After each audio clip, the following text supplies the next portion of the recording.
The school bus hit the ditch hard enough to throw half the children sideways before it rolled, the metal frame screaming against asphalt, glass bursting outward in a glittering arc across the wet two-lane road, and for one suspended second, there was no sound except the low animal groan of twisting steel and the hiss of steam from the crushed hood of the pickup truck embedded in its side.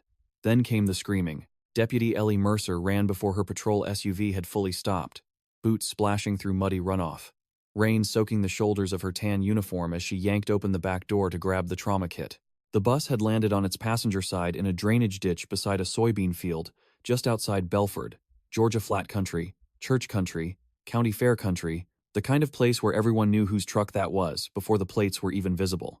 She knew it too. She saw the red primer patch on the driver's side door, saw the bent ladder rack, and her stomach dropped so fast she almost lost her footing in the mud. "No," she said out loud. Not to anyone, not even as a prayer, just as a refusal. No, no, no. Behind the cracked windshield of the pickup, pinned against the steering wheel, and motionless except for the weak jerk of breath, was Caleb Turner, owner of Turner Roofing, father of two, deacon at Mercy Baptist, and the man who had not spoken to Ellie in 11 months except through lawyers over the sale of her dead father's land. A child pounded on the emergency window of the bus from the inside. Ellie snapped back into motion. "County Dispatch, this is Deputy Mercer," she barked into her shoulder mic, voice sharp and steady while her pulse beat wildly in her throat. "Major school bus MVA on Route 18 near Miller Creek Bridge. Multiple pediatric victims. Bus rollover. One pickup involved. Entrapment both vehicles. I need fire, EMS, extrication, and air support on standby now." Static crackled, then the dispatcher's clipped reply. Ellie was already sliding down the ditch bank. The rain had turned the red clay into grease. She hit one knee, kept moving, braced one hand on the bus's dented side, and peered through the shattered upper window. The inside was chaos backpacks hanging from seat frames. Juice boxes burst open and sticky across the floor that had become a wall. Children crying for their mothers, one boy trying not to cry because he was old enough to think that mattered. The bus driver, a woman Ellie recognized as Mrs. Janine Holloway, hung, trapped in the seatbelt, blood running from a scalp wound into one eye. "Janine, look at me," Ellie said. "Stay with me. How many kids?" Janine blinked like she was surfacing from underwater. 17, she whispered. "Oh God. One under there. I can't." Ellie followed her gaze and saw a little sneaker wedged beneath a folded bench seat. The sight cut through her cleanly. "All right, listen to me. Help is coming. I need the kids who can move to stay still. Nobody unbuckles anybody unless I tell you." She climbed halfway onto the bus's side, reached through the broken frame, and caught the hand of a girl maybe 8 years old who was shaking so hard her teeth clicked. "What's your name?" "Ava. Ava.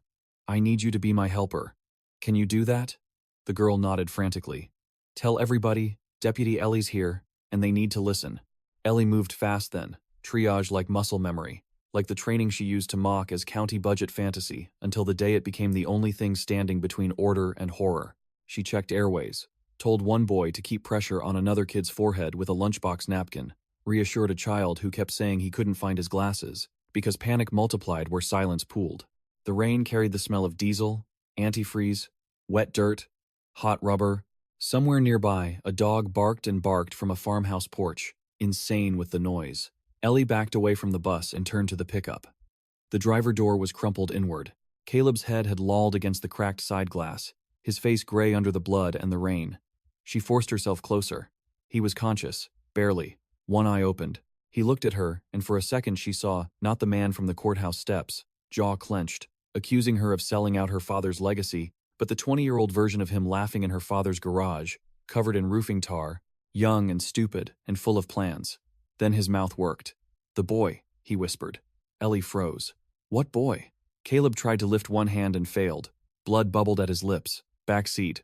She moved, yanked at the rear passenger door, found it jammed, then smashed the spidered glass with her baton and reached inside. Curled under a collapsed toolbox was a teenage boy, maybe 16, face cut up, breathing fast and shallow. Not Caleb's son. Ellie knew Caleb's family. This was someone else. His Letterman jacket was Belford, high blue and white, his fingers wrapped tight around a cell phone like he'd been trying to call someone when the truck hit. Hey, stay with me," Ellie said. "What's your name?" "Micah," he gasped. "Don't tell my mom." The absurdity of it, that being the first thing out of his mouth, almost cracked something in her. I'm not making deals right now, Micah. Are you hurt anywhere besides your head? His eyes squeezed shut. My chest. I can't get air. Flail segment, maybe. Ellie glanced once at Caleb. Was he wearing a seatbelt? Micah didn't answer. Maybe couldn't. Caleb did, his voice paper thin. He jumped in at the sight. Ellie heard sirens then, distant but rising, and with them the creeping knowledge that this was no longer just an accident scene. A school bus, a local contractor, an unidentified teen passenger, rain-slick road, election month, county budget hearings next week.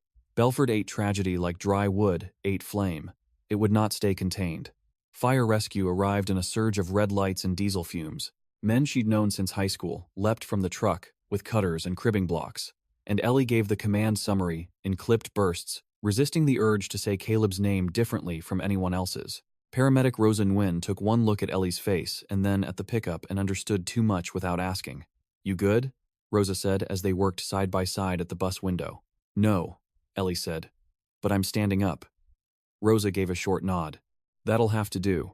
They started lifting children out one by one, passing them hand to hand into the rain, wrapping silver blankets around small shaking bodies, while parents' pickup trucks began appearing on the shoulder despite dispatch roadblocks, because news traveled faster than official procedure in Belford County. A woman in pink scrubs ran from an SUV screaming her son's name until a deputy caught her by both arms.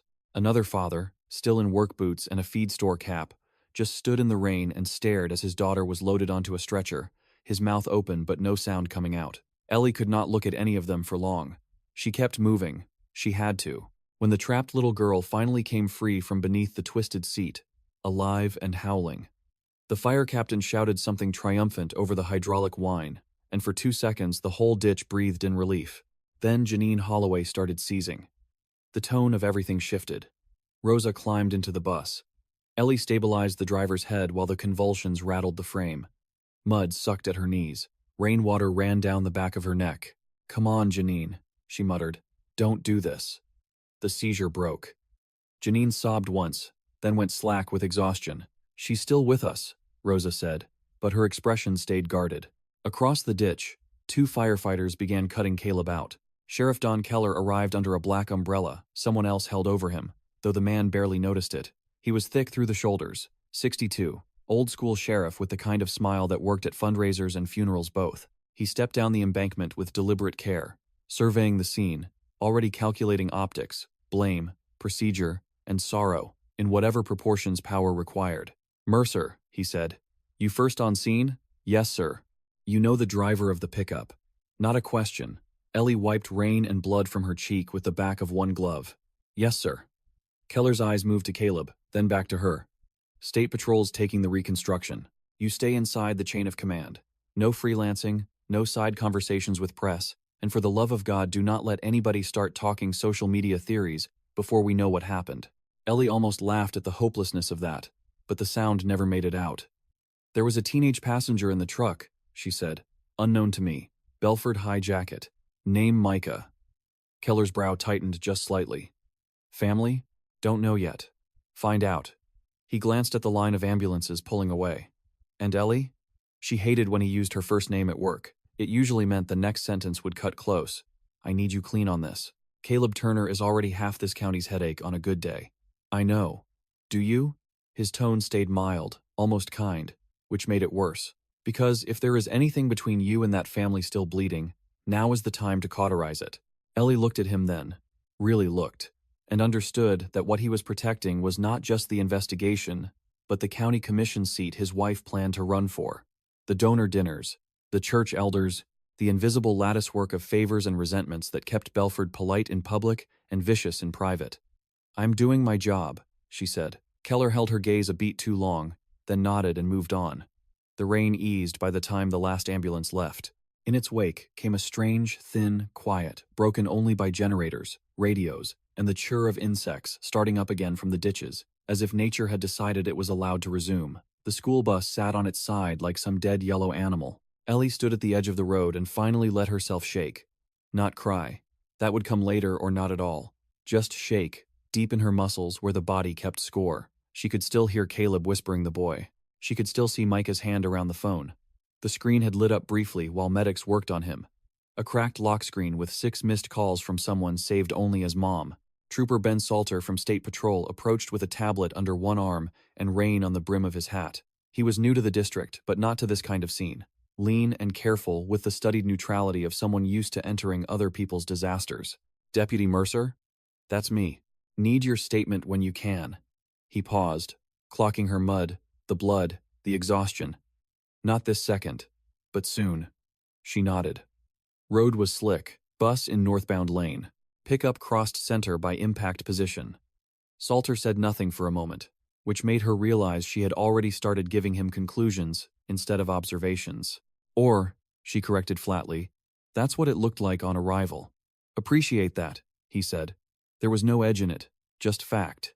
You see any sign of breaking? Ellie replayed the scene in her mind. The gouges, the angle, the shards. Pickup maybe. Bus. Hard to say. But there was something else. What? She hesitated. The truck passenger. Teen boy. Caleb said. He jumped in at the sight. Doesn't sound like family. Salter's expression shifted in a small but meaningful way. Investigation had found its first loose thread. Construction site? Turner Roofing has the old Miller's place out on Route 9. Big remodel. Maybe there.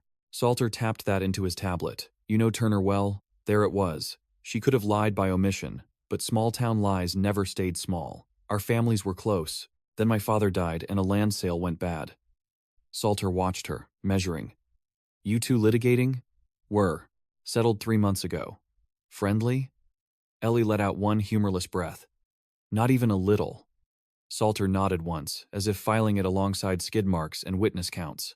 Then you'll want your statement very precise. He walked off before she could bristle. The press vans were already arriving by dusk, satellite dishes unfolding like insects. Belford Elementary canceled classes for the next day. Parents gathered at Mercy General under fluorescent lights and vending machine hum, trading rumor for comfort. At the hospital, Janine Holloway went into emergency surgery for a brain bleed. 3 children had broken bones. One was flown to Macon with internal injuries. Micah was in ICU with collapsed lungs. Caleb Turner survived the extrication but coded once in the ER before they got him back. And at 8:17 p.m., while Ellie sat alone in her dark patrol SUV outside the hospital, trying to force down stale coffee that tasted like burnt pennies, her phone lit up with a text from her younger sister Nora, who had not texted first in months unless something was wrong. It was a picture. Just that. No words. Ellie opened it and felt the cold spread through her chest. It was a screenshot from a local gossip page, already making the rounds. Grainy photo of the wreck. Caption in all caps. County deputy first on scene of Turner crash after bitter land feud. Underneath, in the comments, somebody had written what half the county had probably already begun thinking in secret, and what would rot everything if it got traction fast enough. Funny how Caleb crossed the line after fighting with her family for a year. Ellie stared at the screen until it blurred. Then the passenger door opened, and Nora herself slid into the seat. Rain on her hair, face pale and furious. Don't say anything, Nora said. Just drive. Ellie looked at her. What happened? Nora shut the door hard enough to rattle the frame. Mama's at the hospital chapel. Caleb's wife is telling people Daddy threatened him before he died. And Micah? She swallowed, eyes bright with fear and anger both. Micah is Pastor Reed's son. Ellie felt the world tilt, not dramatically, just enough to make balance impossible. Mercy Baptist, Caleb Turner, Pastor Reed. The church, the land, the lawsuit, the construction site, all of it tightening into one knot. Nora turned toward her, voice dropping. And there's more. I was at the chapel when Mrs. Turner said Caleb was on his way to meet someone about the Miller property before the crash. Ellie. That land was never supposed to be sold to him in the first place. Daddy didn't just change his mind. Somebody forced it. Outside, sirens rose again somewhere beyond the hospital. Another emergency in another corner of the county, but inside the SUV everything went still except Ellie's breathing and the rain ticking softly against the windshield as the first real shape of the disaster began to emerge from the wreckage. Ellie did not start the engine. She sat with both hands on the wheel and stared through the rain-beaded windshield at the red glow of the hospital entrance, at nurses moving behind the sliding glass doors, at a volunteer in a yellow poncho pushing an empty wheelchair across the drive, as if the world had not just split open along old fault lines. Her mouth tasted like metal and cold coffee. Say that again, she said. Nora hugged her own elbows, breathing too fast. She was 32, younger by 3 years. Softer in face than Ellie, but harder in certain places life had carved out early, especially around the eyes. Mrs. Turner said Caleb was going to meet somebody about the Miller property, Nora said. She was talking to Dina Pike and acting like she didn't realize half the room could hear her. Then she said your daddy had promised things to the wrong people before he died, and Pastor Reed looked like he was going to be sick when somebody mentioned Micah being in the truck. Ellie closed her eyes for 1 second. Her father's face came back with such clarity, it hurt. Not from the hospital bed at the end, but from a summer long before that, standing shirtless under the barn awning with a hose in one hand and a wrench in the other, sunburned and laughing at something Caleb had said. You think folks become strangers all at once, Ellie thought. They don't. They go in pieces. A dinner missed here. A favor remembered differently there. One bad signature. One funeral. One silence too long. She opened her eyes. Why would Micah Reed be in Caleb Turner's truck? Nora gave a brittle little shrug that held no humor. Because Belford likes to pretend boys from good church families don't have reasons to hide from their mothers? Ellie glanced at her. Nora. I know. I know. Nora rubbed at her forehead. I'm saying I don't know, but it didn't look random in there. Mrs. Reed was praying out loud in that awful whisper she does when she wants everybody to hear how hard she's praying, and Pastor Reed just kept staring at the floor. Not crying, not talking, just staring. Ellie's phone buzzed again in the cup holder. 2 missed calls from Sheriff Keller. 1 text from Rosa. Caleb in surgery again. Stable for now. Another from an unknown number that read simply, Don't let them blame Janine. Ellie stared at it. No signature. No explanation. Just that. She turned the phone over face down. You need to go home, she told Nora. Mama shouldn't be alone. Mama isn't alone. Half the church is orbiting her like buzzards in cardigans. Nora's voice sharpened, then broke. Ellie, they are already doing it. They're already building the story. Caleb was respected. Daddy's dead, which means he can't defend himself. You sued over the land. You were first on scene. Do you understand what this county does with a vacuum? It fills it with poison. Ellie did understand. Belford County liked stories with clean moral lines, but when facts got messy, people defaulted to blood loyalties and old grudges. By sunrise, there would be at least 4 versions of the crash moving through diners, pews, Facebook groups, barber chairs, waiting rooms, and the back tables at Wren's Feed and Supply. None of them would stay confined to the crash. Every story here eventually widened until it swallowed family history. I need to talk to Salter before this gets uglier, Ellie said. Officially. Nora looked at her for a long moment. You trust him? No. Ellie opened the door. But I trust a written statement more than I trust gossip. The rain had thinned to a mist, the kind that settled into hair and clothing without announcing itself. The hospital after dark always felt more honest to Ellie than it did in daylight. Daytime still allowed for errands and optimism. At night, the fluorescent lights turned everybody into what they were, beneath appearances afraid, tired, bargaining with God in low voices beside vending machines and hand sanitizer dispensers. She and Nora stepped into the ER corridor together, and the noise hit them at once. A child crying somewhere distant. A television in the waiting room turned low to local news. A man at the front desk arguing about visitor restrictions. The hollow rattle of an ice machine refilling. The smell was disinfectant, old coffee, damp coats, and human worry. Trooper Ben Salter was near the reception alcove with a paper cup in one hand and his tablet in the other, speaking to a nurse. He saw Ellie before she reached him. Something in his posture changed, not exactly relaxing, not tightening either, just recalibrating. Deputy, he said. You look like hell. Been a popular observation tonight. She stopped in front of him. Nora hovered half a step behind, watchful. I need to amend something before I give the formal statement. Salter gestured toward a quieter hallway outside imaging. Walk with me. They moved away from the worst of the noise. Their shoes squeaked faintly on the polished floor. A janitor guided a mop in slow, methodical strokes nearby, eyes deliberately elsewhere. Ellie told Salter about the text message, about Nora overhearing Rebecca Turner at the chapel, about Micah Reed's identity. She kept her tone clipped and exact, as if precision alone might protect her from implication. Salter listened without interrupting, which somehow made her more aware of every word she chose. When she finished, he took a sip from his coffee and looked at Nora. You personally heard Rebecca Turner say Caleb was meeting someone about the Miller property? Nora lifted her chin. I heard her say he was going to settle the Miller mess tonight, before people made trouble for all of them. Those were her words, or close enough I'd swear to them. And the comment about Ellie's father? She said Mr. Mercer made promises he couldn't keep because he got scared at the end. Salter nodded slowly. All right. Ellie waited. The hallway felt too bright, too chilled, She could hear the hum of fluorescent ballasts overhead, the tiny meaningless mechanical noise of a building carrying on with its systems, while human beings frayed inside it. "All right, what?" she asked. Salter glanced down the corridor to be sure they were still alone. "All right, your crash just got tied to a property dispute with religious and political connective tissue in a county that already eats itself for sport." Nora folded her arms. "That an official term?" A flicker of dry amusement crossed Salter's face and disappeared. "No, ma'am. Officially, I'd say potential motive contamination, witness bias, and a likely media problem by sunrise." Ellie exhaled through her nose. "Was it an accident?" Salter did not answer immediately. He looked tired now, the sort of tired that settled behind the eyes instead of on the body. "I don't know yet," he said.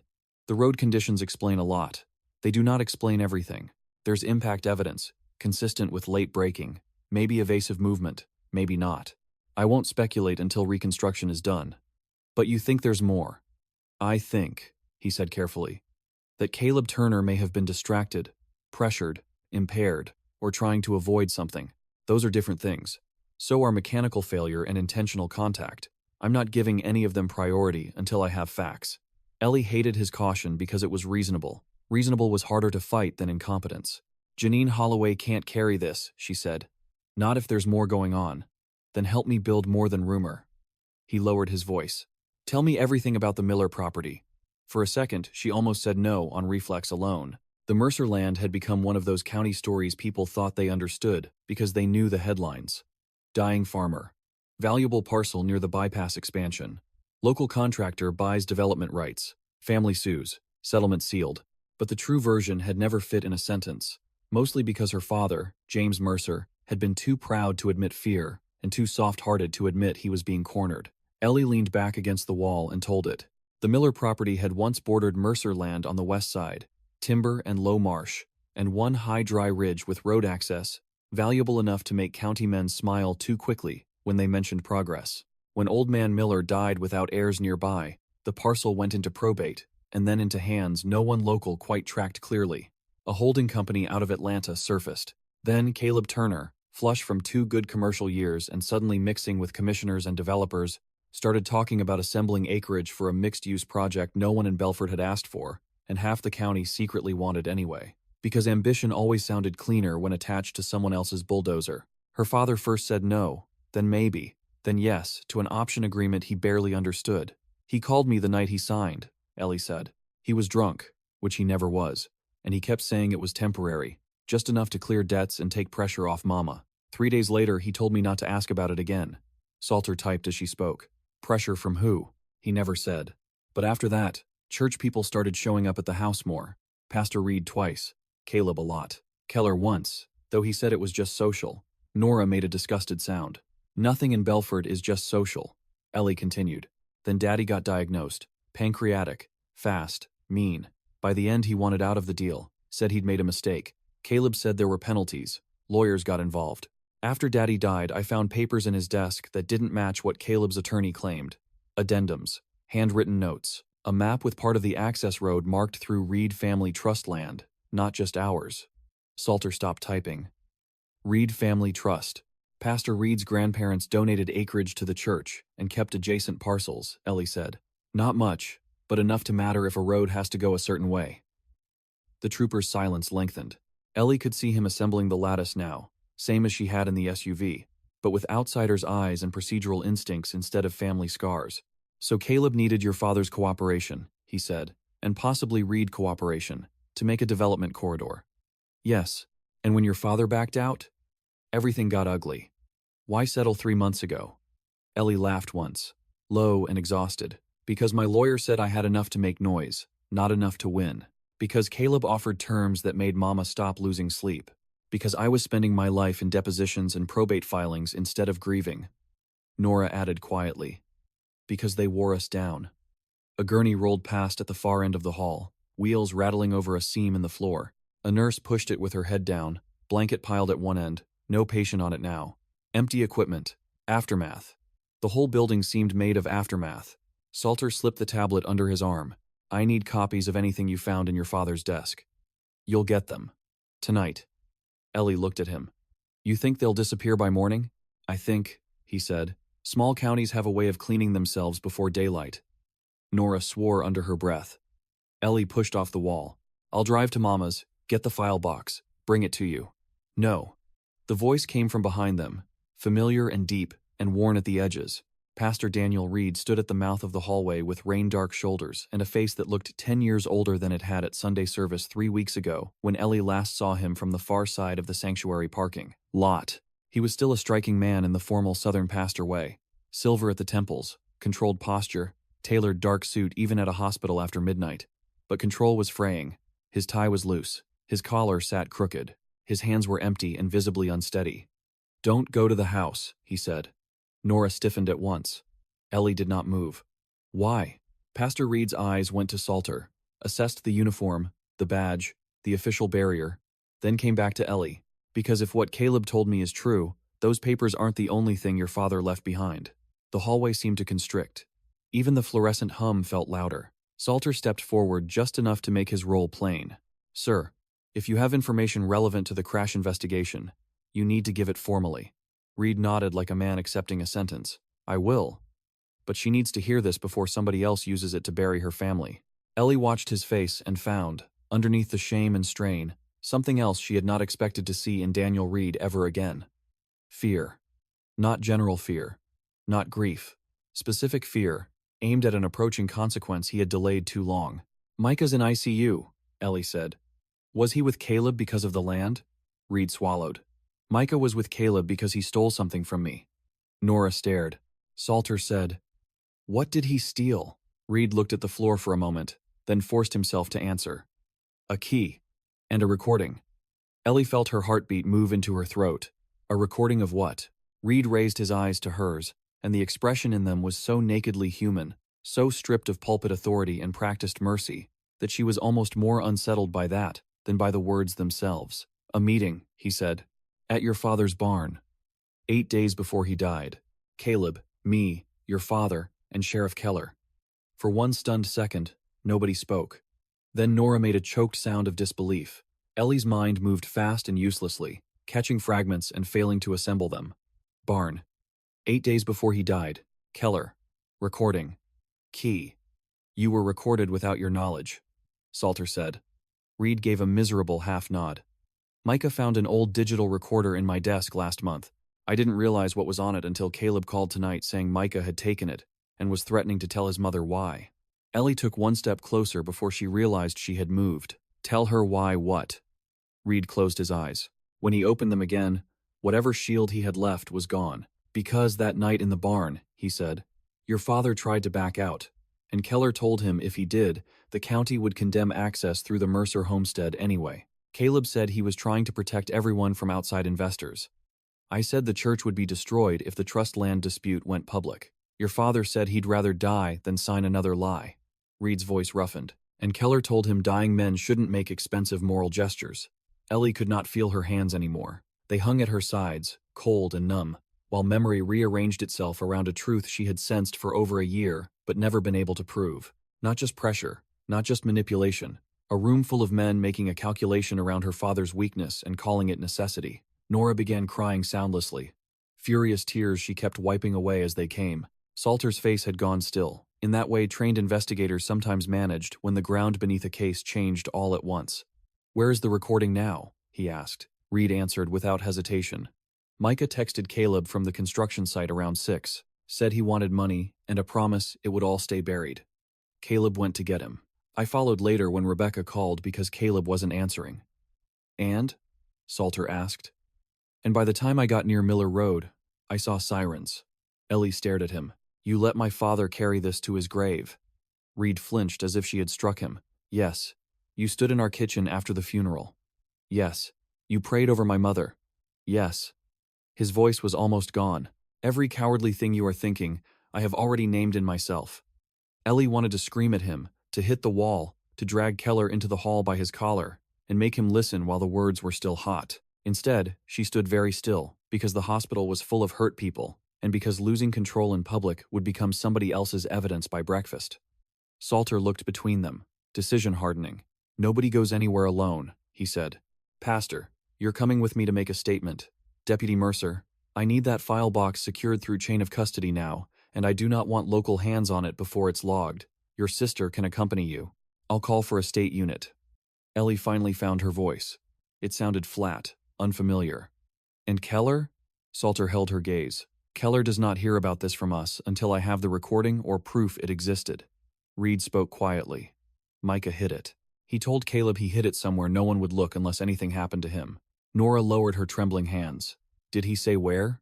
Reed shook his head. Only that if Caleb came alone, he'd tell him. He was bluffing, I think. Or trying to be brave. He's 16. Ellie pictured the boy in the crushed truck, fingers locked around the phone, chest failing under the seatbelt. Not a conspirator. Not really.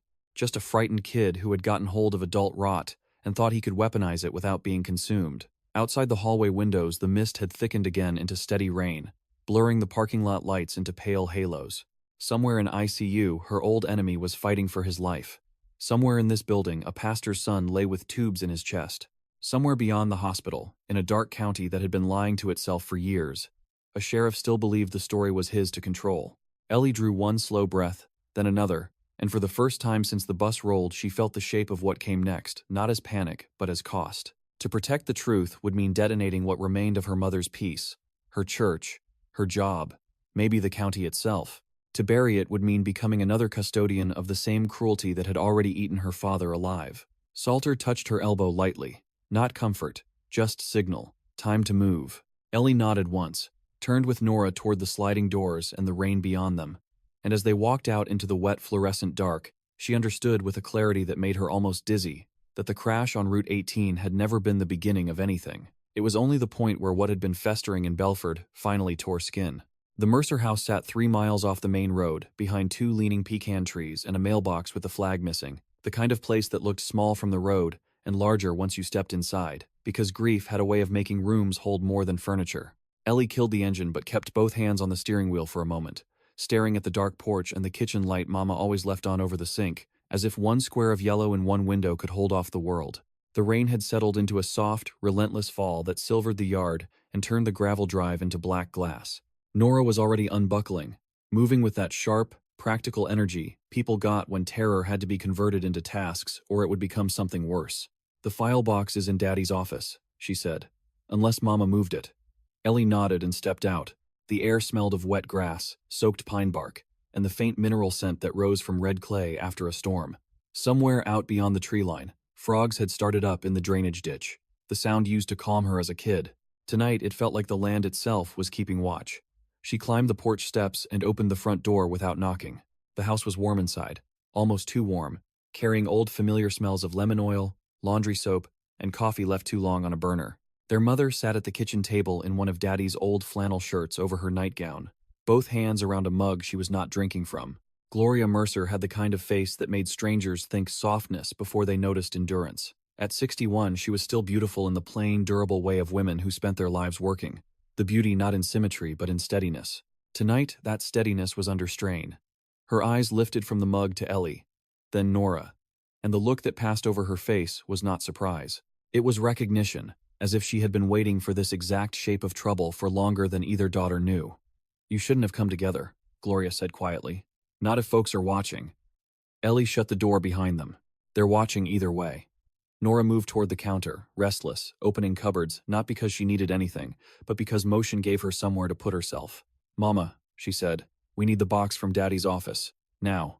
Gloria's fingers tightened slightly around the mug. Daniel Reed came by before I left for the hospital. Ellie felt something harden in her spine. When? About an hour ago. Maybe less. I didn't let him in. Gloria looked down at the table. He stood on the porch in the rain and told me if anyone asked, James had made peace before he died. Nora let out a short, ugly laugh. That man has a death wish. No, Gloria said. He has guilt. It's not the same thing. Ellie studied her mother's face. Did he know about the recording? Gloria's eyes rose to hers then, and the answer was there before she spoke. Not from me. Ellie felt the floor shift a fraction beneath her. Mama. Gloria set the mug down with great care. Ceramic touched wood with a tiny click that seemed much louder than it should have. Your father told me there was a recorder. Nora stopped moving. The kitchen became still. Even the refrigerator hum seemed to recede. Ellie took one step closer to the table. He told you? Gloria nodded once. The night before hospice came, he was feverish, in and out. I thought at first he was just circling the same old worry, talking around it again. Then he got clear for maybe 5 minutes, clearer than he'd been in weeks. He said there'd been a meeting in the barn and he'd hidden proof because men like Don Keller always count on sick people dying before paperwork becomes evidence. Ellie felt anger surge so fast it almost made her lightheaded. "And you didn't tell me?" Gloria flinched, but only slightly. "You were already half out of your skin, angry all the time, barely sleeping. If I had told you then, you would have set the county courthouse on fire with your bare hands." "Maybe I should have." Gloria's mouth tightened, and suddenly there was steel in her voice that reminded Ellie of all the years she had mistaken her mother's gentleness for passivity. "And then what? You think righteous destruction would have brought your father back? Paid the lawyers? Saved the house? Saved you?" Nora turned from the counter. "So what did you do with it?" Gloria looked at Nora, then Ellie, and in that hesitation, Ellie understood the answer before it came. "I moved it," Gloria said. "After Caleb's lawyer came asking about James's papers, I didn't trust what was safe then to stay safe." Ellie pressed her thumb and forefinger against her eyes so hard she saw sparks. Beneath the anger was a smaller, more humiliating feeling. Relief. Her mother had not been blind, had not been naive. She had simply been making choices in a field of bad ones without asking permission. "Where is it now?" Ellie asked. Gloria did not answer right away. She pushed her chair back and stood, slower than she once would have, one palm briefly pressing the table for support. The kitchen light emphasized every line in her face, every tired seam at the corners of her mouth. She crossed to the pantry, reached behind a row of canning jars on the upper shelf, and pulled down a rusted biscuit tin. Inside the tin, under a stack of church bulletins and old grocery coupons, was a brass key tied with blue ribbon gone almost white with age. Gloria held it out to Ellie. "Bus station lockers," Nora said at once, disbelief and admiration mixing strangely in her voice. Gloria gave a faint, humorless smile. "Your father thought people in Belford were too provincial to ever search a place associated with leaving." Ellie took the key, but did not close her fingers around it yet. "Which locker?" "He never told me the number, Mama." "Because he wrote it down." Gloria moved to the refrigerator, took a magnetized church calendar from the front, and turned it over. On the back, in James Mercer's blocky hand, was a number and 2 words, "For storms." Ellie stared at it. The handwriting was so ordinary, so unmistakably his, that grief entered the room fresh all over again, indifferent to timing. Nora made a sound like she had been struck low in the ribs. "He knew," she whispered. Gloria looked at the calendar without touching it. "Your father knew enough to be frightened, not enough to be strategic all the way through. That was always his trouble. He wanted to believe men would stop when they saw decency." Ellie folded the calendar once and put it in her jacket pocket. "State Patrol wants everything logged clean. Salter's sending a unit." Gloria looked up sharply. "You trust him?" "Not fully." "Good." Gloria turned back toward the table and seemed suddenly older. Not physically, but in weight, as if tonight had forced years onto her posture. "Don Keller called while I was at the hospital chapel." Ellie's jaw tightened. "What did he say?" "He said he was sorry for what our family was enduring. He said the county would make sure the truth came out, and that I should be careful not to let grief drive the girls into mistakes." Nora swore softly. Gloria ignored it. Then he asked whether James ever kept recordings. He asked it too casually, which is how I knew he was afraid. Ellie felt something in her cool then, not calm exactly, but a shift from reaction into purpose. Fear in Keller mattered. Fear meant he did not know where the edges of danger lay. "We go now," she said. Nora grabbed her keys from the counter, but Gloria spoke first. "I'm coming." "No," Ellie said immediately. "Absolutely not." Gloria met her eyes. "You think I'm staying here alone while the county starts rearranging my husband's death again?" "Mama, if this goes bad, it already went bad." The force of that landed cleanly. Gloria straightened a little, one hand braced on the chair back. "Do not mistake my age for obedience, Eleanor." Ellie almost smiled despite herself. "Almost." Nora did, briefly and sadly. "Well," she muttered, "that settles that." They were halfway to the door when headlights swept across the front windows and stalled in the drive. All 3 women stopped. The house seemed to inhale. Ellie moved first, hand already near her holster, though she knew that if it was Keller coming informal and after hours, a gun would solve nothing. She stepped onto the porch and saw not a patrol unit but Rebecca Turner's white SUV, muddy to the doors. Rebecca got out before the engine fully cut. She had no umbrella. Rain slicked her hair to her cheeks and darkened the black cardigan thrown over hospital scrubs, because Rebecca had once trained as a nurse before spending 15 years as the wife of Belford's most upwardly mobile contractor and learning that communities rewarded certain kinds of silence. Ellie had known her since they were girls in different pews. Tonight, Rebecca looked like a woman who had run out of places to place her loyalty. "Don't send me away," she said before Ellie could speak. Her voice shook but did not crack. "I had to circle twice because I thought maybe Keller had someone watching." Nora came out onto the porch behind Ellie. "Well, that's comforting." Rebecca's eyes flicked to Nora, then past both sisters to Gloria in the doorway. Shame moved visibly over her face at the sight of the older woman. "Mrs. Mercer." Gloria said nothing. Rebecca swallowed. Caleb woke up for maybe 30 seconds after they intubated him. Not long. Just enough. Ellie's pulse kicked. Enough for what? Rebecca took 2 steps toward the porch, stopped at the bottom stair, like there was an invisible line she knew she had no right to cross. Rain ran off her chin. He said Keller told him to bring Micah in and get the recorder before dawn. Caleb said he was only supposed to scare the boy, not chase him. The night sounds seemed to fall away one by one until only the rain remained. Nora gripped the porch rail so hard her knuckles whitened. Ellie heard herself ask, "Did he say he hit the bus on purpose?" Rebecca shut her eyes briefly. "He said he looked down at Micah when the kid finally admitted he didn't have the recorder with him. He took his eyes off the road. Then Micah grabbed the wheel because he saw the bus." She opened her eyes again. Caleb said that's what happened. Whether that's all of what happened, I don't know. But he kept saying, "Dawn never meant kids. Dawn never meant kids." Gloria made a low sound from behind Ellie. Not a sob, not a word, but something more dangerous because it carried no release. Rebecca saw it and flinched. "I'm not here to save him," she said quickly. "I'm here because if Don Keller gets there before you, whatever Caleb did becomes the only sin in the story." Ellie stepped down into the rain until she stood almost level with her. "Why should I believe you now?" Rebecca's face changed then, the practiced contractor's wife composure cracking cleanly. "Because I heard enough over the past year to know I married a man who started calling coercion business. Because tonight I watched my son ask whether Mr. Mercer was the reason Daddy never slept right anymore. Because there are children in trauma rooms right now, and if I lie one more time for men who say they're protecting the county, then whatever happens next belongs partly to me." Ellie stared at her and found no neat measure for sincerity. Only exhaustion, horror, and the ragged honesty people sometimes stumbled into after the architecture of self-justification finally gave way. Nora descended the steps too. If Keller told Caleb to retrieve the recorder, he knows about it already. "Maybe," Rebecca said. "Maybe only that Micah had leverage. Caleb didn't trust him enough to say details over the phone. That's why he went himself." Ellie's mind moved rapidly. Bus station, locker, state unit not here yet. Keller, possibly mobilizing. If they waited for everything to become proper, procedure might arrive to a cleaned scene. If they went alone, anything that happened on the road could be folded into more rumor, more tragedy, more conveniently missing evidence. She hated that there was no good move, only less bad ones chosen fast.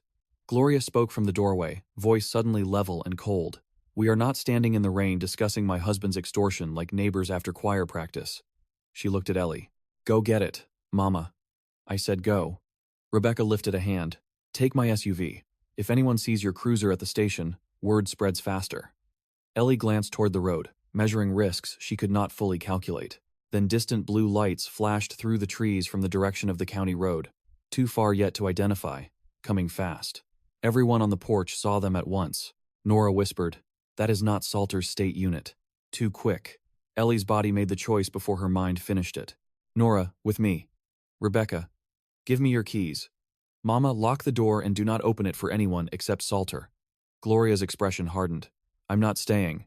Tonight you are." For a heartbeat, mother and daughter held each other in a stare full of old authority and newer desperation. Then Gloria gave one tight nod. Not agreement exactly, but recognition that the next minute mattered more than winning. Rebecca threw Ellie the keys. Ellie caught them one-handed, the metal bit cold into her palm. "Back way?" Nora asked. Ellie was already moving, through the shed path. "We cut across the lower field and come out by Fisher Road." Rebecca followed them to the side of the house, mud splashing up the hems of her scrubs. "Ellie." Ellie turned. Rebecca stood in the rain with her arms wrapped around herself, as if only now realizing how cold she was. "If Caleb dies," she said, forcing each word out steadily, "don't let them make him the whole monster." He became one choice at a time. In company, Ellie looked at her, then at the blue lights thickening through the trees toward the front drive, and understood with brutal clarity that truth here would not separate cleanly into villains and victims. It would only redistribute guilt until everyone left standing had to choose which part they could bear. She and Nora cut into the darkness behind the shed, just as tires crunched on the gravel in front of the house, the rain closing softly over them while the bus station key knocked against the calendar in Ellie's pocket like a second heartbeat. The lower field had gone half wild since James Mercer got sick, and in the dark it felt less like family land than some damp, unclaimed border country that remembered better stewardship than the living could now provide. Ellie ran with one hand out in front of her, and the other jammed against the pocket, holding the key and folded calendar, feeling the wet heads of overgrown grass slap at her jeans, hearing Nora behind her, breathing hard and swearing under her breath every time the mud tried to take a shoe. The rain was not heavy enough to blind them, but it was steady enough to erase edges. Fence posts loomed out of the dark and vanished again. The shed path, once packed flat by years of boots and mower wheels, had softened into a slick ribbon of clay. Somewhere near the tree line an owl let out one startled human-sounding cry, and Ellie felt her whole body answer it with a surge of adrenaline so sharp it hurt. She kept moving. The front of the house was hidden now by the bulk of the barn and the slope of the field, but she could still see intermittent blue flashes through the branches, broken and distant, like lightning contained to one bad corner of the world. "You think it's Keller?" Nora hissed. Ellie ducked under the sagging wire of an old livestock gate and waited just long enough to steady it for Nora. "I think if it was Salter, he would have called." "That's not an answer. It's the one I have." They cut behind the barn, where the roofline still held the memory of hail damage Daddy had promised every spring to fix after planting season and before summer storms, and never quite did. The place smelled of damp, old motor oil, and the sour mineral odor of rust. For one treacherous second, Ellie's mind superimposed another night over this one. Her father inside under the strip light, bent over the workbench, clearing a place with the flat of his hand before setting down a mason jar full of bolts, saying without looking up, "There you are, Elle. Hand me the 9/16." Memory could ambush more cleanly than grief when you were moving fast. She pushed it down. Fisher Road was still another quarter-mile through the pines. Nora caught up beside her as they entered the narrow stand of trees beyond the barn. Under the canopy, the rain softened to a drip, and the air changed. Wet pine needles and black earth replaced the open field smell. Their footfalls dulled. The darkness deepened too, thick and close, broken only by faint spill from the road somewhere ahead. "You should have told Salter we were going," Nora said, voice low but edged. "And said what? Please hold while I retrieve politically radioactive evidence from a bus station locker before the sheriff's people get there first?" "Yes, actually. That's called not getting murdered in a side lot." Ellie almost laughed, not because anything was funny, but because Nora's voice had taken on the clipped exasperation of the 7th grade civics teacher she used to imitate when they were kids. "We're not getting murdered." "Amazing. I feel better already." A branch caught Ellie across the cheek. She shoved it aside and kept moving. Beneath Nora's sarcasm, she could hear the strain, the thin seam where anger was holding fear together by brute force. Ellie knew it because it was her own method too. "Listen to me," she said, not slowing. "If something goes bad at the station, you get out. You do not argue. You do not be brave. You run, you call Salter, and you keep calling until someone in a different jurisdiction picks up." Nora made a disgusted sound. "I hate when you talk to me like I'm 17. I hate that tonight feels like I need to." They walked a few more yards in silence, except for the water dropping off branches and the wet hiss of their hiss. Clothes brushing, brush, and saplings. Then Nora said, quieter, "Do you think Daddy knew it would come to this?" Ellie stepped over an uprooted root ball, found steadier ground, and answered honestly, "I think Daddy knew it was bigger than him. I don't think he knew how ugly." Nora breathed out hard through her nose. "He always thought he could appeal to people's better selves. That's because his better self was the loudest thing in him. And yours?" Ellie looked ahead into the dark. "Mine's not loud." Nora let that sit. They emerged from the pines onto a narrow drainage culvert that paralleled Fisher Road, a county-maintained strip of patched asphalt with no shoulder to speak of and only one blinking streetlight 300 yards off, near the old feed mill. Rebecca's SUV sat where they had hoped it would, tucked beneath a sycamore on the far side of the road, half hidden by darkness and rain sheen. Rebecca must have left it there earlier when she drove to the Mercer house in her husband's muddy truck or someone else's car. Ellie crossed first, crouched slightly out of habit, though there was no traffic, then unlocked the driver door with numb fingers. Inside, the SUV smelled faintly of peppermint gum, wet upholstery, and the medicinal residue of hospital antiseptic clinging to Rebecca's scrubs. Nora climbed in and slammed her door harder than she meant to. Ellie started the engine. The dashboard clock read 12:43 a.m. The radio came alive mid-sentence with a local station, recapping school closures and traffic impacts from the bus crash before Ellie killed it. The sudden silence felt aggressive. She turned the headlights off, let her eyes adjust, and pulled slowly onto Fisher, taking the back route toward Belford Station, through county roads that curved past sleeping houses, shuttered bait shops, and dark church lots, where white crosses glimmered briefly and vanished. Every pool of light looked like a trap. Every truck parked at an angle felt like surveillance. Nora kept twisting around to check behind them. No one's following. Yet, she muttered. Ellie drove with both hands fixed at 10 and 2, the way she did when adrenaline made every movement feel louder than it was. Her mind kept trying to branch in 5 directions at once. The recorder, if it still existed. Micah, hiding it. Keller possibly already searching. Caleb in surgery or dying. Janine Holloway, with a brain bleed. Kids from the bus waking in hospital rooms. Rebecca's words. Dawn never meant kids.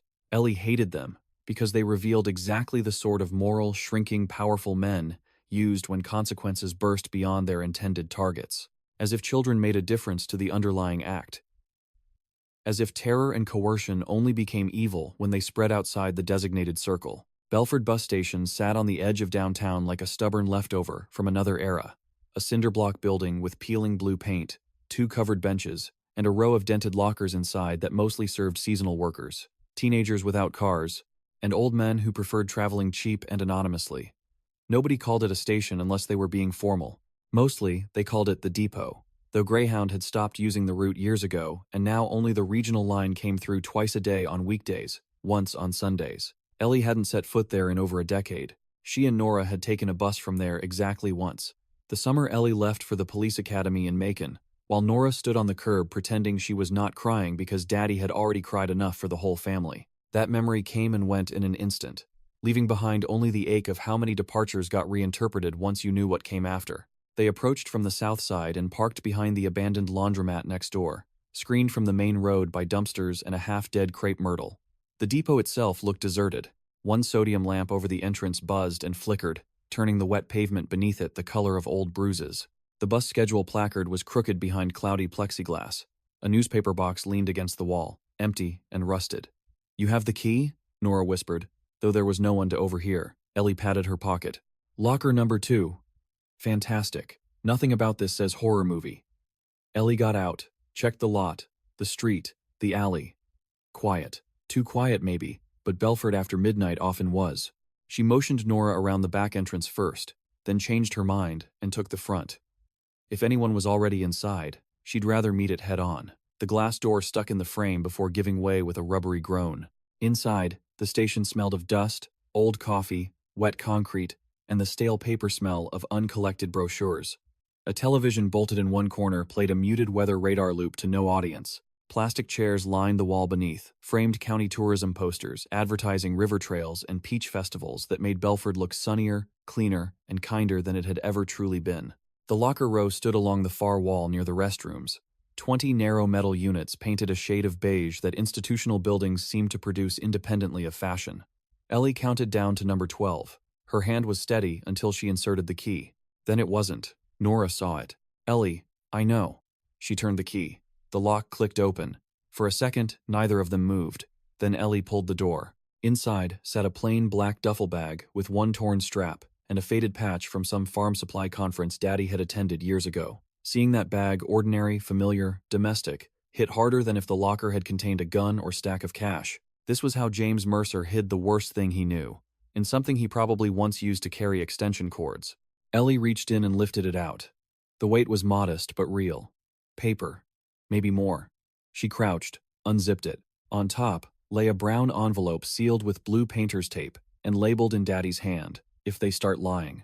Nora sucked in breath beside her. Under the envelope was a digital voice recorder in a zip-top freezer bag, 2 spare AAA batteries, a flash drive attached to a church camp keychain, and a spiral notebook swollen slightly from humidity. Ellie stared at the recorder.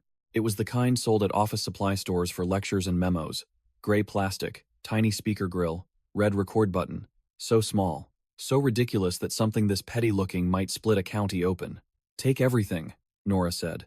Ellie nodded and was just sliding the notebook back into the duffel when the station door opened behind them with the soft hydraulic hiss of old hinges. Both sisters froze. Ellie rose in one motion, turning, one hand already lifting toward her weapon, though she stopped short of drawing when she saw who stood under the flickering light. Micah Reed's mother, Susan, looked like she had dressed in the dark and never corrected it. House slippers. Jeans with one cuff caught wrong. A raincoat over a church blouse. Her hair pulled back halfway and then abandoned. Her face was wrecked not by tears alone but by the kind of focused terror that had no energy left for vanity. In one hand she held her phone. In the other, a set of car keys with a Bible verse keychain swinging wildly because her fingers would not be still. "I knew it," she said, voice raw. Nora straightened. "Mrs. Reed." Susan cut her off with a look sharp enough to draw blood. "Do not Mrs. Reed me tonight." "Where is it?" Ellie kept the duffel tucked close against her thigh. "How did you know we'd be here?" Susan laughed once, a terrible sound. "Because my son is foolish in ways only a boy who thinks his mother can still rescue him would be foolish." He left himself notes. She lifted the phone, hidden in a folder called Algebra, because apparently deceit runs in families now.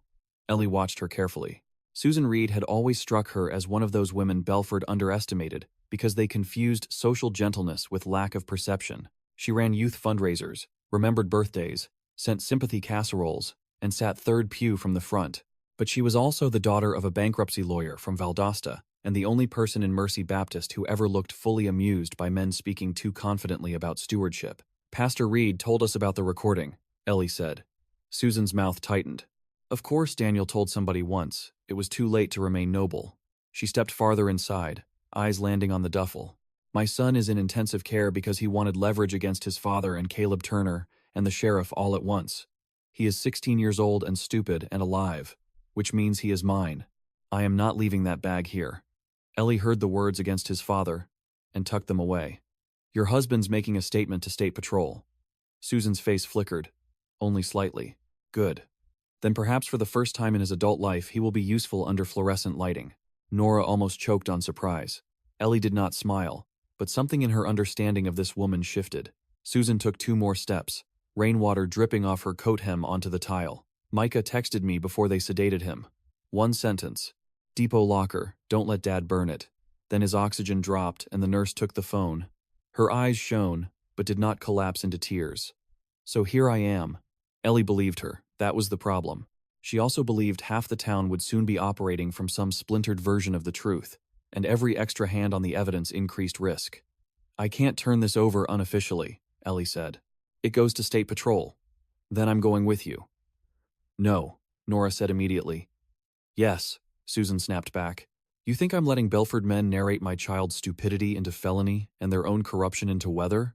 Absolutely not." Ellie opened her mouth to answer and stopped because movement flashed in the station windows, headlights sweeping across the lot outside, slow and deliberate. All 3 women turned. A black county-issued Tahoe rolled past the front glass, then reversed. Ellie saw the gold star on the door before the vehicle stopped. Nora whispered, "Damn it." A car door opened, then another. Ellie's mind narrowed fast. Not panic. Inventory. 1 sheriff's SUV. At least 2 people. Front exit visible. Back exit through restroom corridor and loading alley. Evidence in hand. Susan Reed beside them in slippers and fury. The station lights suddenly felt too bright, too exposing. Every reflective surface another way to be watched. Outside, the shape approaching the door was broad through the shoulders and familiar in gait before face came into full view. Sheriff Don Keller adjusted his hat brim against the rain and reached for the handle with the calm, almost courteous air of a man arriving late to a meeting he already expected to control. Keller stepped inside, with rain darkening the shoulders of his uniform jacket, and one palm lifted slightly away from his body.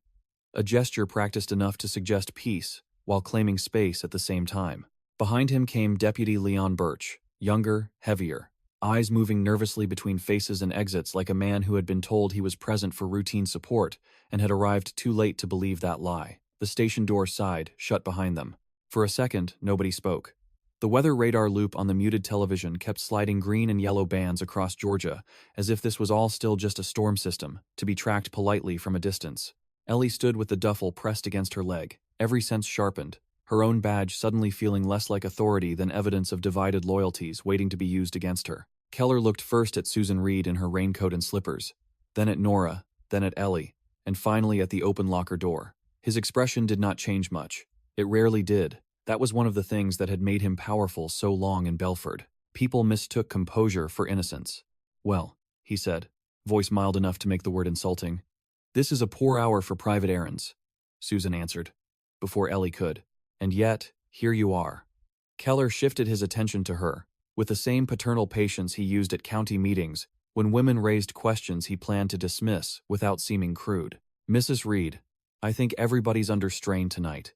Let's not make it worse by turning speculation into theater. Susan took one step closer to Ellie, instead of away from him.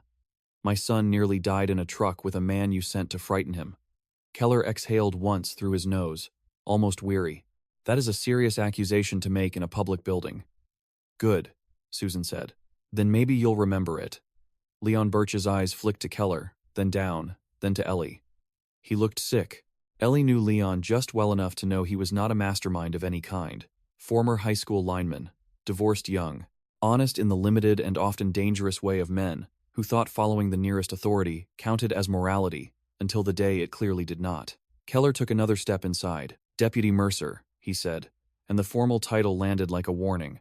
What exactly are you doing off assignment with private citizens in the middle of an active crash investigation? Ellie kept her voice level with effort. Securing potential evidence for transfer to State Patrol, without notifying me, because the evidence concerns you. Leon's head snapped up. Nora inhaled sharply. The words settled in the room with a blunt force Ellie felt in her ribs after she said them, because there were statements that escalated a situation, and statements that made retreat impossible. That one did both. Keller's face did not break, but something in it cooled. You need to think very carefully about your next few sentences, he said. I have been thinking carefully for over a year. Ellie saw Leon take a half step back, the instinctive movement of a man who suddenly realizes two people he thought were on the same side are no longer speaking a shared language. Keller's gaze slid to the duffel. If you have county-relevant material, it belongs in official custody. Susan laughed again, low and sharp this time. Official custody. That's rich. Keller ignored her. Ellie, hand me the bag. The use of her first name now was deliberate, not warmth, ownership, old hierarchy. She remembered being 19 and seeing him at the church picnic, one hand on her father's shoulder, calling her a smart girl headed somewhere, and understanding now with nauseating clarity how power began its work early in small places by convincing families proximity was safety. No, she said. Keller went still. Leon said, Sheriff, and stopped when Keller lifted two fingers without looking at him. The television screen changed maps. The soda machine compressor kicked on in the corner with a loud metallic hum, then settled again. Ellie could hear water dripping from Susan's coat onto the tile. Keller spoke more softly. Let me help you avoid a career-ending mistake. Ellie almost asked which career, hers or his, but the words stayed where they were. She knew enough now that argument for its own sake was a luxury. Time mattered. Transfer mattered. Getting the evidence out of Belford hands mattered. She took her phone from her pocket without looking away from him and hit Salter's number on speaker. It rang once. Twice. Keller watched the phone like it was a snake crossing his porch. On the third ring, Salter answered, his voice clipped and immediate. Mercer? Ellie kept her eyes on Keller. At the depot. I have the material. Sheriff Keller is here attempting to take custody. Silence on the line for less than a second, but enough to register. Do not surrender anything, Salter said. State unit is 3 minutes out. Keller smiled then, small and deeply unpleasant. Ben should be careful promising arrival times in my county. Salter heard him. Sheriff, he said, his tone flattening. That evidence is under state investigative interest. You interfere. I document it as obstruction. Keller moved his jaw once, slow, as though tasting the word. Document whatever helps you sleep. Then, before Ellie or anyone else could react, he stepped sideways toward the wall-mounted breaker panel by the brochure rack and slapped the main switch down. The depot dropped into darkness. Susan cried out. Nora swore. The muted television died mid-radar sweep. Ellie moved on instinct, not thought, one arm clamping the duffel against her chest while her other hand snapped for her flashlight. Keller collided with her in the black, shoulder first, heavier than he looked, driving her into the locker row hard enough to make metal ring. She got the flashlight on and a narrow white beam cut across Leon's startled face. Susan reaching for the wall, Nora lunging toward the door, Keller's hand closing around the strap of the duffel. Let go, he grunted. Ellie twisted, drove her knee toward the outside of his thigh, felt the impact but not enough give. He was older, not slow. Years in uniform had taught him where bodies weakened. He hooked her wrist, trying to peel her hand free without leaving the kind of bruise cameras loved.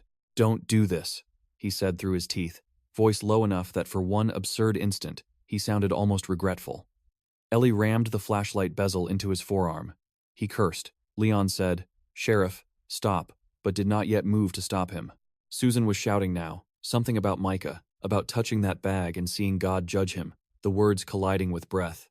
Nora reached the front door, shoved it open, and rain-silver light from the parking lot slashed into the room at the exact moment blue strobes flooded the glass from outside.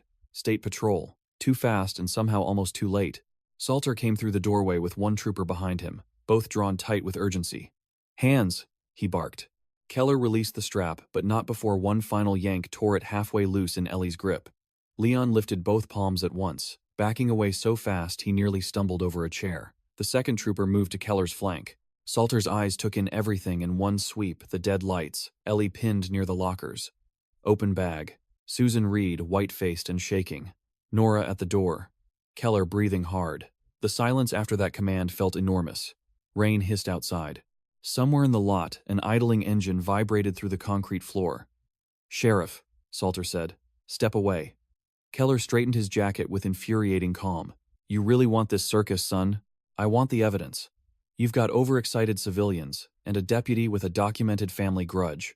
And you in a dark room, with your hands on material tied to your own witness. Statements." Salter's tone did not rise, which made it more dangerous. "Step away." For the first time, Ellie saw uncertainty flicker across Keller's face, not because he lacked a lie, but because timing had deprived him of choosing the best one. He stepped back. Only a foot. Enough. Salter took the duffel from Ellie directly and handed it to the second trooper. "Chain starts now," he said. Then to Ellie. "You hurt?" She checked quickly. Shoulder burning, wrist already swelling, pride worse than both. "No. That's not true," Nora said. Ellie ignored her. Salter looked at Keller again. "I'm going to need your weapon for the duration of this contact." Leon made a tiny, involuntary sound of alarm. Keller's eyes narrowed. "You out of your damned mind? Temporary officer safety measure, pending clarification of attempted evidence seizure." Attempted. Keller smiled without warmth. "That what she's calling a misunderstanding now?" Susan stepped forward out of the wall shadow. Raincoat hanging open. Slippers dark with station grime. "Call it whatever you like," she said, voice shaking only at the edges now. "My son called me before they sedated him. He said, 'Don't let Dad burn it. We are done misunderstanding men.'" Keller turned his head toward her, and for a brief instant, the mask slipped, not into rage exactly, into contempt, the pure corrosive kind that powerful men often reserve for women who refuse the roles assigned to them after decades of perfect service. "Susan," he said, "go home." "No. You have a son in critical care." Exactly. Those 6 letters carried more force than anything anyone else had said. Keller knew it too. He looked away first. Salter extended his hand. After 2 full beats, Keller removed his sidearm with controlled deliberation and passed it butt first. Salter took it, cleared it, handed it to the other trooper. No cuffs. Not yet. That restraint mattered and infuriated Ellie at once. Belford's system would still try to preserve ceremony on the edge of rot. "Everybody stays available," Salter said. "Nobody leaves town without notifying me." Keller actually chuckled. "I'm the sheriff." "Tonight," Salter said. They escorted the evidence and the people out into the rain. The lot was bright with rotating blue and white now, reflections shuddering across the wet hood of Rebecca's SUV and the depot windows. A second state unit arrived as they emerged. Across the street, a bedroom light came on in the upstairs apartment above the barber shop. Curtain shifted. Witnesses were multiplying by the minute. Belford would wake with more than rumor now. Ellie stood under the depot awning while Salter logged the bag on his dash cam, narrating item by item with maddening, beautiful procedural slowness. Brown envelope sealed with blue tape. Digital voice recorder. Flash drive on church keychain. Spiral notebook. No one interrupted him. No one could, without looking desperate. Keller remained near his Tahoe with Leon a pace behind, both watched by the second trooper. Rain beaded on Keller's hat brim and ran off steadily. He looked like any other county sheriff at a midnight scene, solid and tired and mildly inconvenienced. That was what made Ellie's skin crawl. Public corruption so rarely announced itself with wild eyes. Most of the time it wore sensible shoes and thanked volunteers at pancake breakfasts. Salter finished logging and looked up. "We're going to the hospital conference room," he said. "Neutral enough for tonight. Recorder gets copied immediately. Statements follow." Keller said, "Micah Reed is a minor. Caleb Turner is intubated. And whatever is in that bag may be inadmissible nonsense from a dying man with grievances. You drag this to daylight without context, and you will light the whole county on fire." Ellie stared at him. There it was again. Fire as the problem. Not what deserved to burn. "It was already burning," she said. "You just kept telling everyone it was warmth." Keller's eyes shifted to her, and for the first time there was no paternal softness left in them. No rhetorical county fair gentleness. Just an old animal intelligence, measuring whether destruction or preservation best served him now.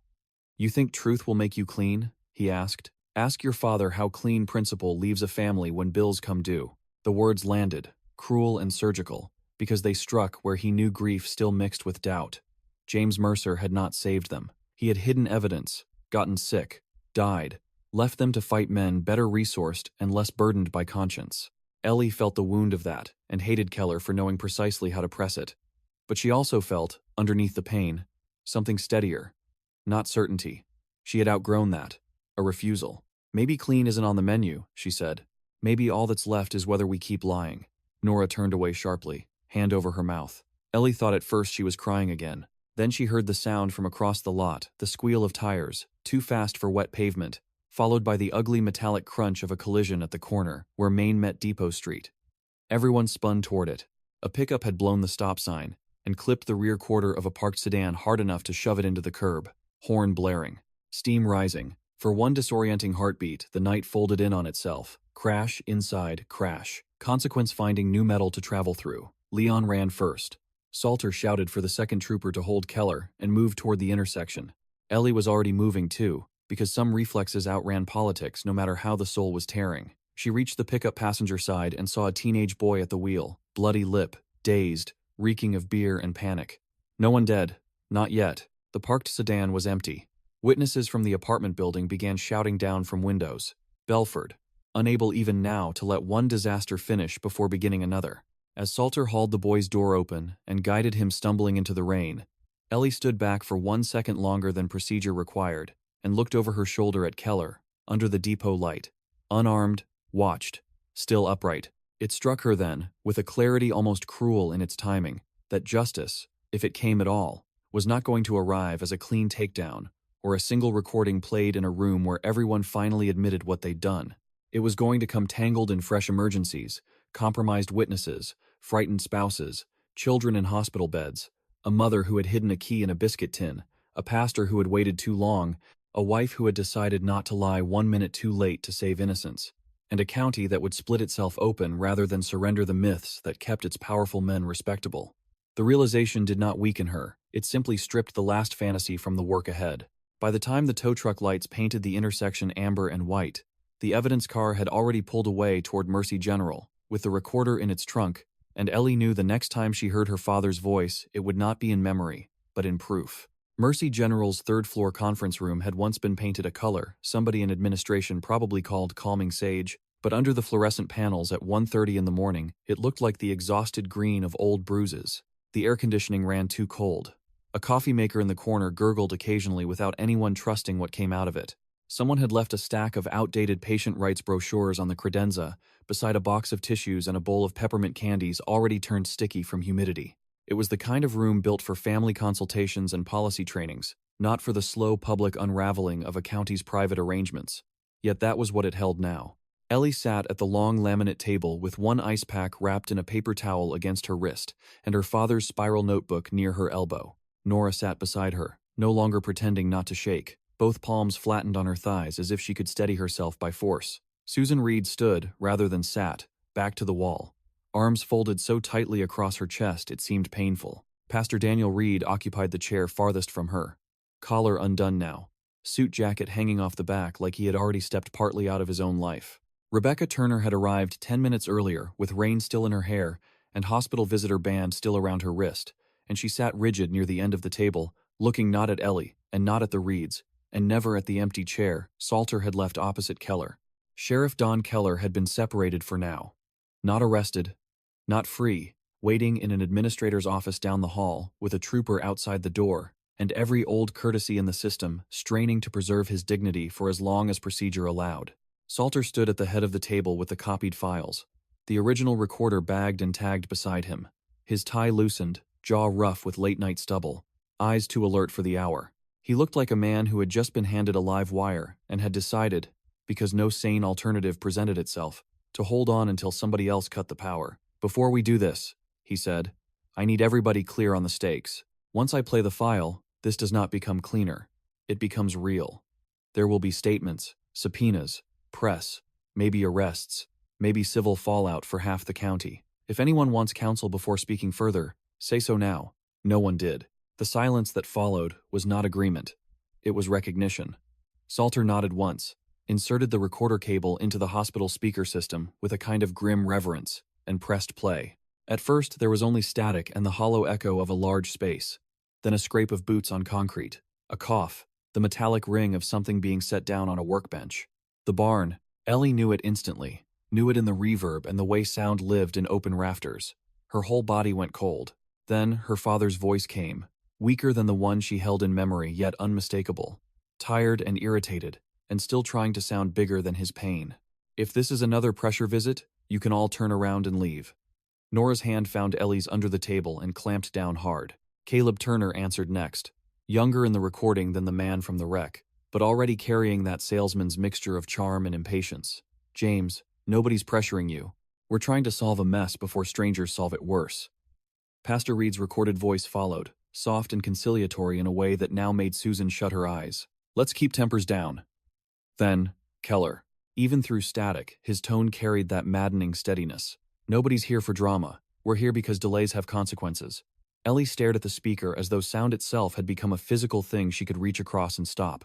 The conversation unspooled in fragments, and then in clearer lines, not because the recorder was perfect, but because memory supplied what static damaged. Her father saying he had signed an option, not a surrender. Caleb insisting investors were circling, and if local men didn't consolidate the parcels, the county would lose control entirely. Reed worrying aloud about the trust land, about public scandal, about church elders panicking if right-of-way negotiations became known before a plan existed to soothe them. Keller dismissing panic as manageable. Her father coughing hard enough to interrupt himself, then saying, "I am sick, Dawn. That doesn't make me stupid." No one in the room breathed normally after that. The tape carried little sounds that hurt almost as much as the words. Someone shifting weight, a fingernail tapping wood, rain on the barn roof 8 days before James Mercer died. Then came the line Ellie would hear in her sleep for years. Her father, voice suddenly clearer, maybe from anger, maybe from final reserves. "You all keep using words like development and stewardship, and what you mean is force." Silence on the tape. Then Keller, flat and tired as if explaining weather to a stubborn man. "James, if you back out now, the commission can condemn access another way. You won't stop it. You'll only make it more expensive and more humiliating for Gloria after you're gone." Rebecca's breath broke at that, just once, through her nose, while across the table, Nora covered her mouth with both hands and bent forward, shoulders shaking but no sound coming out yet. On the speaker, Caleb said, much lower, "Dawn. A warning, maybe. Or conscience arriving too late." Keller continued anyway. "Dying men shouldn't make expensive moral gestures and call them love." The room did not move. Ellie did not blink. She had imagined proof would feel vindicating. It did not. It felt like being forced to watch your father die of an injury that had begun long before his body failed. The recording went on. Her father saying, "Get out of my barn." Reed pleading that they could still work around this quietly.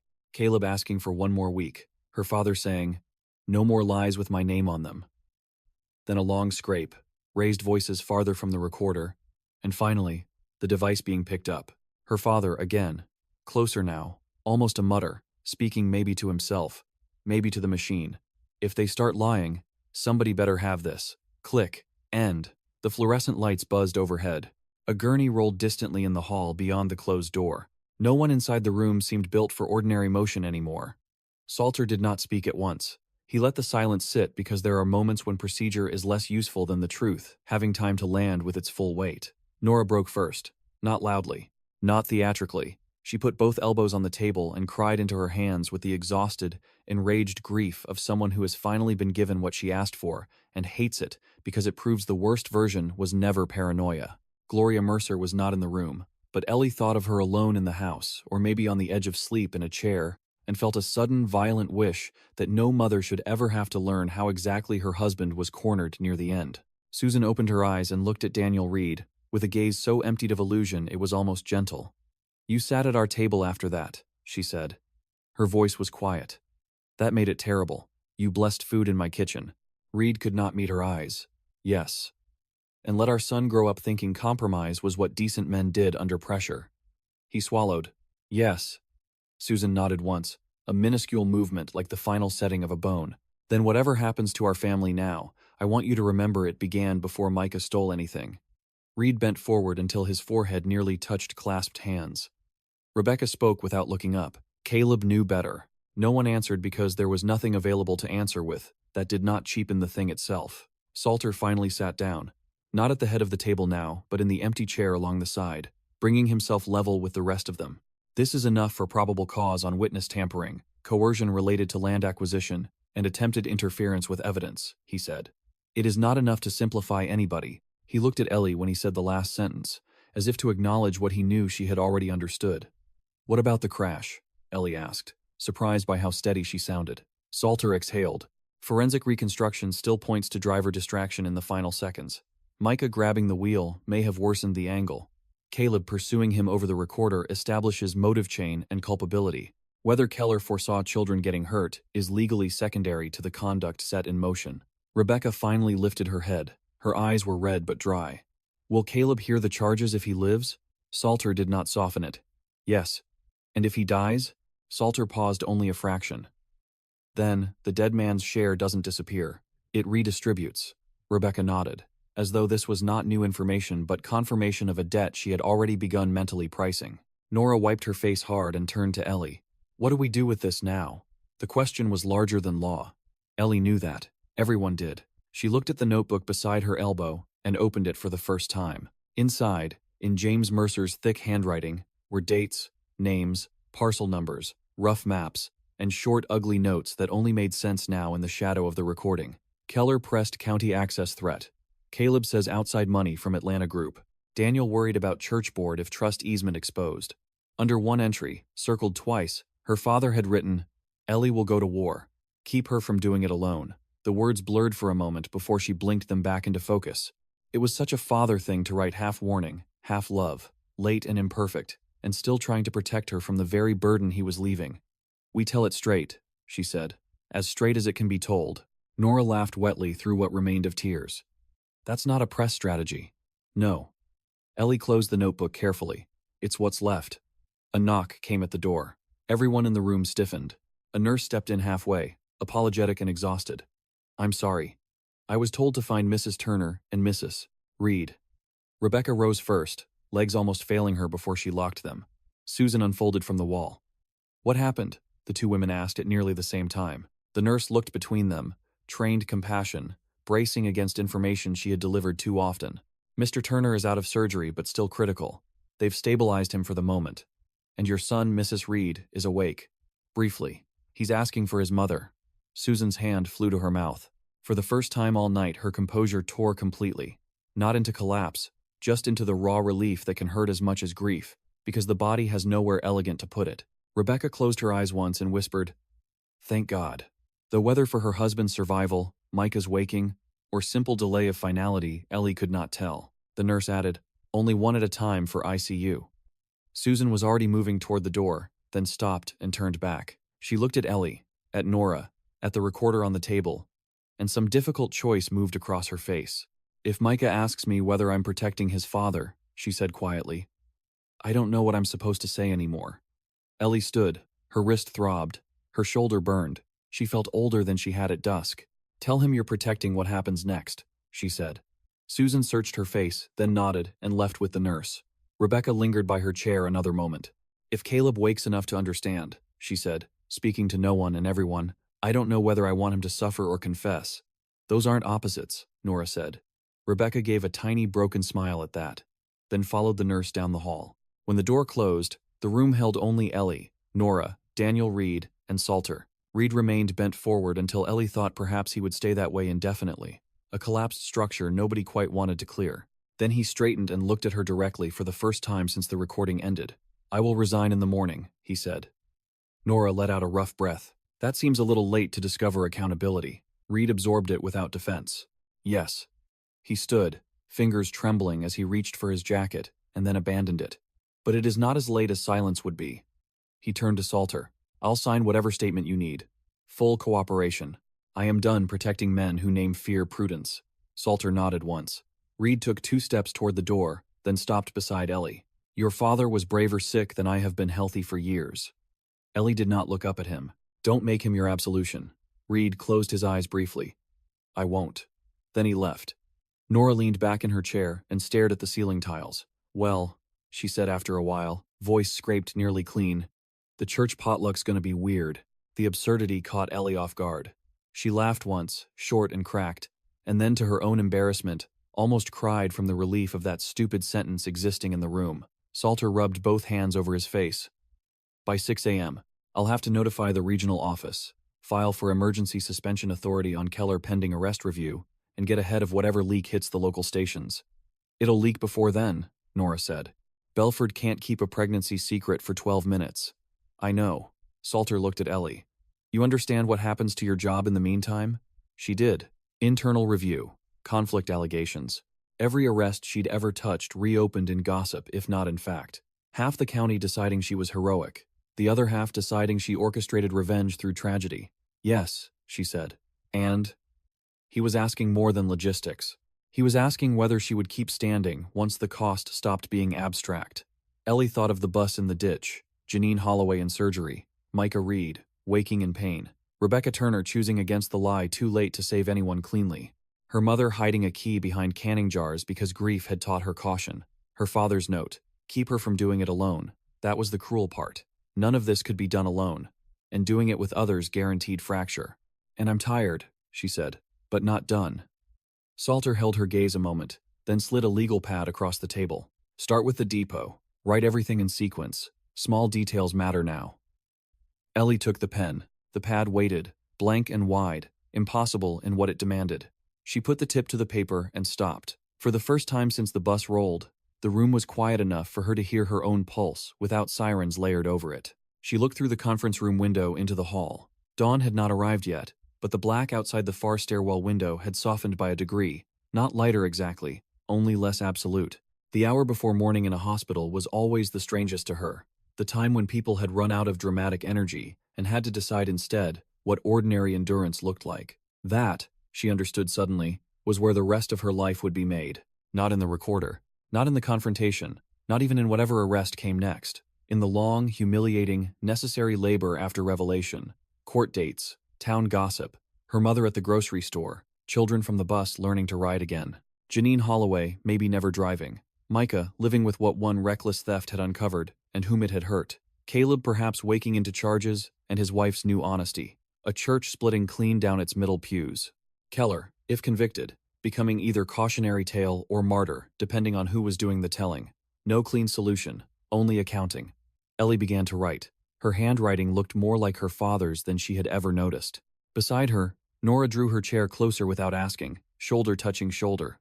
Across the room, Salter started making calls in a low voice full of names and statutes and exhausted authority. Somewhere up in ICU, Susan Reed was probably taking her son's hand, while deciding which truth a mother could bear to bring into a room where a child had just woken. Somewhere else, Rebecca Turner was standing by a bed full of machinery, measuring whether love could survive the removal of all excuse.